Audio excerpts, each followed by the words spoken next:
Psalms 78, a maskil by Asaph. A maskil by Asaph. Listen, my nation, to my teachings, incline your ears to the words of my mouth. And I will open my mouth with a parable. I will utter and explain riddles from antiquity.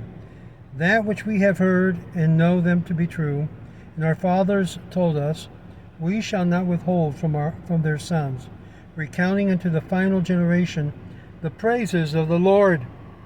His might, and his wonders he has wrought. He has established a testimony to Jacob, and set down a Torah in Israel, which he commanded our fathers to make them known to their sons.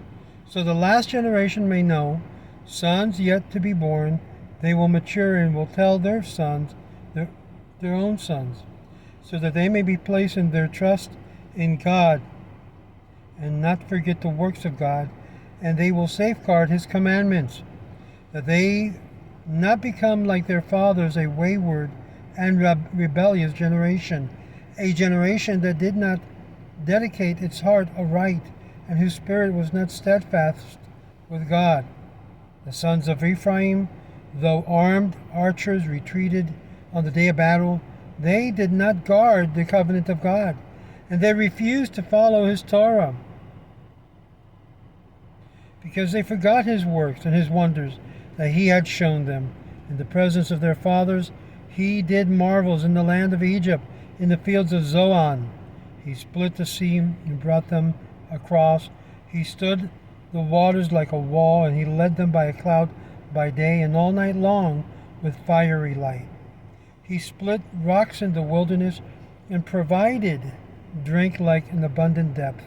He brought forth flowing waters from the rock, and caused waters to descend like rivers. But they continued further to sin against him, to rebel against the Most High in thirsty desert. They tested God in their hearts by requesting food for their craving, and they spoke against God, and they said, can God prepare a table in the wilderness? True, he struck a rock, and water flowed, and streams flooded forth. Can he give bread also? Can he supply meat for his nation?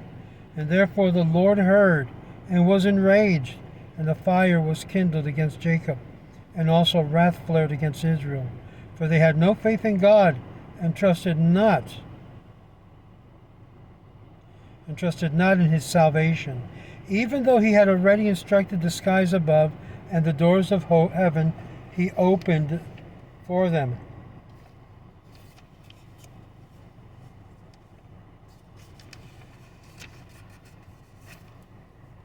And rained upon them manna and to eat. In the grain of heaven he gave them. The bread of angels mankind ate. He sent them provisions for satisfaction. So he made the east wind blow in heaven, and he steered the south wind with his strength. He rained upon them like the meat, like dust, winged birds like the sands of the sea. He dropped it amidst his camp, around his dwelling, and they ate, and they were satiated, for he brought them their craving. They had not been estranged from their craving. Their food was still in their mouth, when the wrath of God rose against them, and slew their fattest, and bent over the chosen of Israel. Nevertheless they sinned further, and had no faith in his wonders. So he ended their days in vanity, and their years in bewildering terror. When he slew them, then they would seek him, they would repent and pray to God, and they would remember that God was their rock, and the Most High God their Redeemer. But they sought to beguile him with their mouth, and they deceived him with their tongues. But their heart was not constant with him, and they were not steadfast in his covenant. Nevertheless, he is the merciful one. He forgives iniquity and does not destroy. Frequently he withdraws his anger, and does not arouse his entire rage. For he remembered that they were but flesh, a fleeting breath, not returning. How often did they defy him in the wilderness, and they did grieve him in the desert. Again and again they tested God, and they set limits to the Holy One of Israel. They did not remember his might, the day he redeemed them from the oppressor, how he set his signs in Egypt and his wonders in the field of Zoan, and changed their rivers into blood and made their flowing waters undrinkable. He sent against them a mixture of beasts and a beast which devoured them, and frogs that brought them ruin. He gave them grasshoppers that produce, and wearying labor to the locusts. He killed their vines with hail, and the fig trees with biting frost. He delivered their cattle into the hail, and their flocks to the fiery bolts.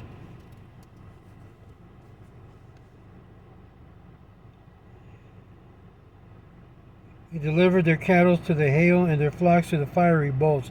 He dispatched against them his fearful anger, his wrath, his rage, distress, a delegation of messengers of evil. He leveled a path for his anger. He did not spare their soul from death, and their lives he delivered to the pestilence. He smote every firstborn in Egypt, the first fruit of their strength in the tents of Ham. Then he caused his nation to journey like sheep, and guided them like a flock in the wilderness. He led them with a security, so they had no fear, for their foes for his foe the sea had covered. He brought them to the sacred boundary, to the mountain which his right hand acquired. Then he drove away the people before them, and portioned them measured inheritance, and settled tribes of Israel in their tent. Yet they tested and rebelled against God, the Most High, and did not observe his testimony. They drew back and betrayed as their fathers had, shifted like treacherous bow. They angered him with their high altars, and aroused his jealousy with their idols. And God heard, his anger overflowed. He greatly rejected Israel. He abandoned the tabernacle of Shiloh, the tent where he dwelt among men. He placed his might into captivity, and his glory into the oppressor's hand, and he delivered his nation to the sword, and against his inheritance his anger overflowed. Fire consumed his young men, and his maidens had no marriage celebration. His priests fell by the sword, and his widows did not weep. The Lord awoke like one who had been sleeping, like a warrior rousing himself from the wine. He struck his enemies.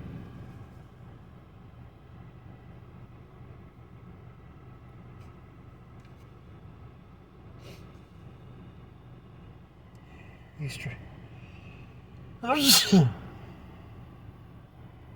struck his enemies into retreat. Eternal disgrace he gave to them.